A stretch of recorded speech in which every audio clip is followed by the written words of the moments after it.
I remember one time, many, many years ago, I went to a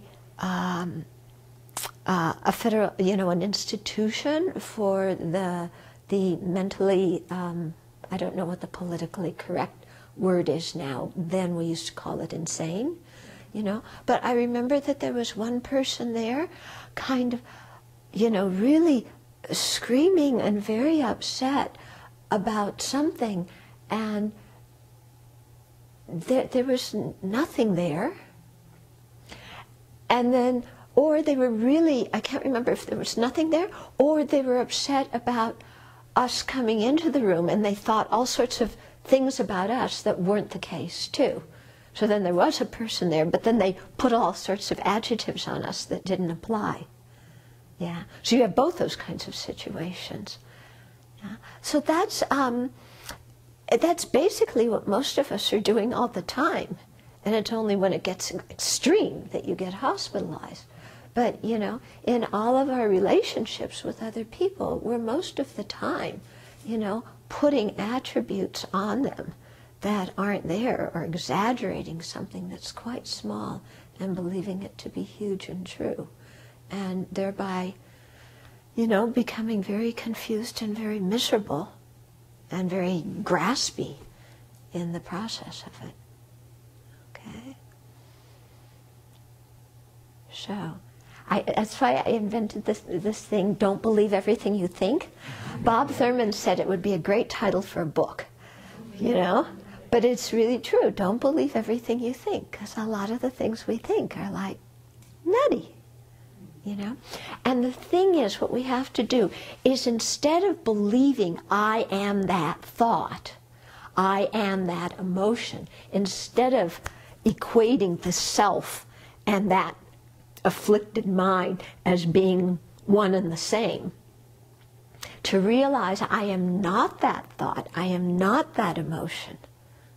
Okay? Put some distance there.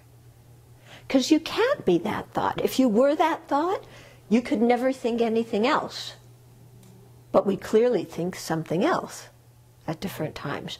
So we can't be that thought. And we can't be that emotion, because if we were the emotion, then that emotion would be there 102% of the time. And it never is. Okay? So just remember, I am not that thought. I am not that emotion. Create some distance in there. Yeah. And then see it's false and put it down. But if you identify with it, at the same time you're creating some distance, then you criticize yourself for having it. You see? So you haven't really created any distance. You're still thinking, I am that thought, I am that emotion. What a horrible thought. What a negative emotion. Oh, I'm so bad. Okay? So you haven't really created that separation. So it's really important to see, I am not that thought, I am not that emotion. It is there, it has its energy. I'm standing here and I'm just looking at it. It's not me. What can be helpful sometimes is think that you're looking at a thought or an emotion in somebody else's mind. Yeah.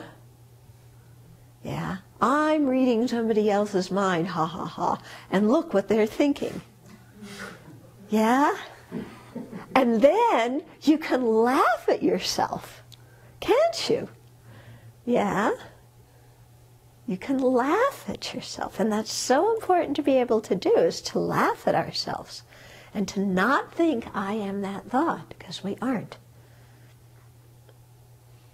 Okay, you got it? Yeah?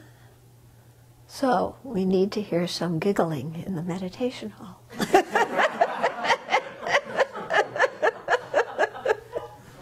Because, it's hilarious when you see what our minds do sometimes. It's absolutely hilarious. Huh?